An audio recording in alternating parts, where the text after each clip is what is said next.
Typhoon Angela knocked out power to a third of the country, and with communication lines down, coordinating rescue and relief crews is proving difficult. In many places, major bridges have been washed away, and roads cut as the storm swept over the southern part of the Philippines. Today, some people left shelters, only to find their homes had been flattened by the storm. An estimated 300,000 people have been left homeless. At the height of the typhoon, winds topped 125 miles an hour, but it was water that caused the most damage, cascading down mountainsides and creating waves of mud 7 feet high.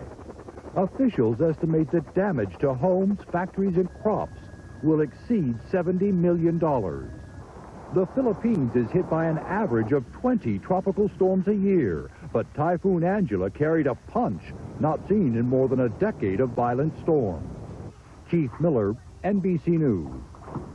Now to the families of the victims of Pan Am Flight 103. Those families who stayed away from yesterday's official ceremonies at Arlington National Cemetery held their own commemoration today.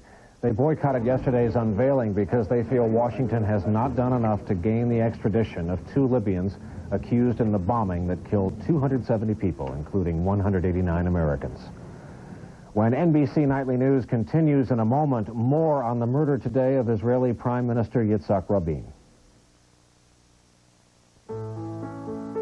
At Cigna, we care about people who have babies.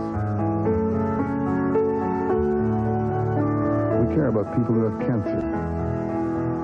We care about companies that make steel and about companies that make bread. We care about people whose lives have been shattered and the people who help pick up the pieces.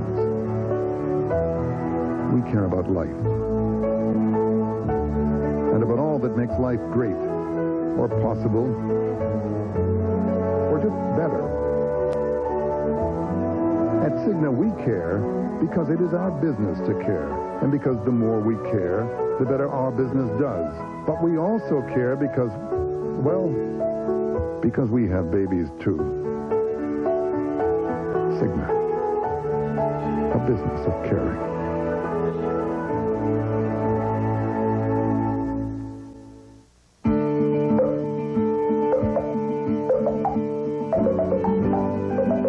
As long as there are bedtimes and lullabies, as long as there are old friends and new stories, just as long as there are steady hands and mugs to keep them warm, you'll find Maxwell House decaffeinated coffees.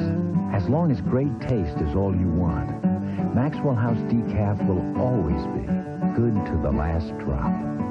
Fibercon or Metamucil? Both give you the same predictable regularity, the same natural action of fiber. So what makes Fibercon different? With Fibercon, I get my fiber in 2 caplets. Fibercon, fiber regularity that's easier to take. Dateline Tuesday.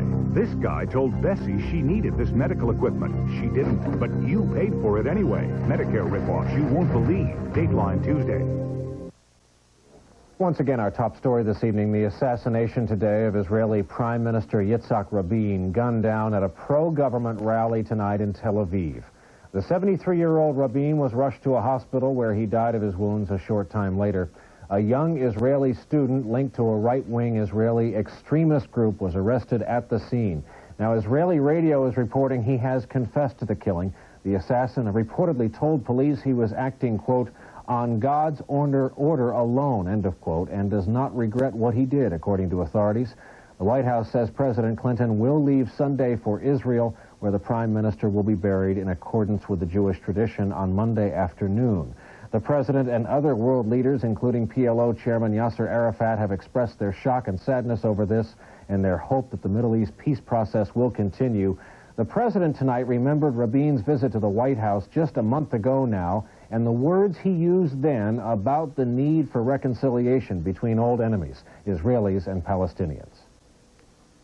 We all love the same children, weep the same tears, hate the same enmity, and pray for reconciliation. Peace has no borders. Yitzhak Rabin speaking at the White House just in September 28th, a short time ago. We're joined once again this evening by NBC's John Palmer on the North Lawn of the White House for us tonight. John, I know an official there briefed members of the press after the president spoke there this evening. What are they saying about this and where it leaves things? Well, Brian, they're saying that the president very much wants the peace process to go on, that Rabin really gave his life for the peace process, and that should it be stopped now, dead in its tracks, it would mean that the person who took Rabin's life really would come out victorious on that, and nobody wants to see that happen. A lot of people have talked, as the flags are lowered at half-staff around the White House, a lot of people have talked about the death and the assassination of Anwar Sadat, and President Mubarak immediately stepped in and continued the peace process there. It was announced, too, Brian, a short time ago that President Clinton is about to make telephone calls to former President Bush and former President Carter, the other former presidents, to ask if they would like to join him on the flight to Israel for the state funeral on Monday. John, it was also announced tonight Shimon Peres is acting Prime Minister of Israel, an ally, a rival at times of Yitzhak Rabin. And John Palmer reporting the former presidents may accompany as well. That is NBC Nightly News for this Saturday. I'm Brian Williams in Washington. Good night.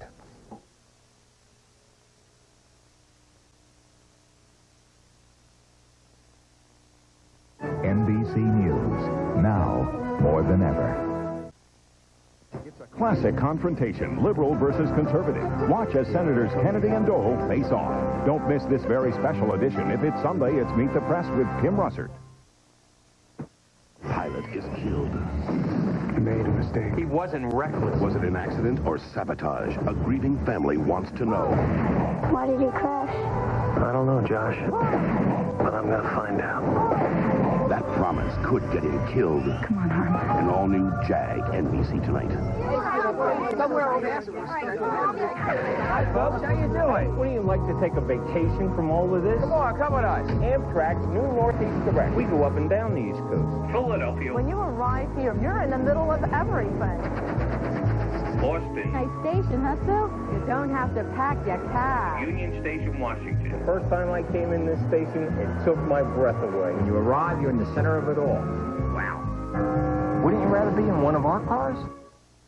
Watch Call and Win to be the Couch Critic Wednesday at 5.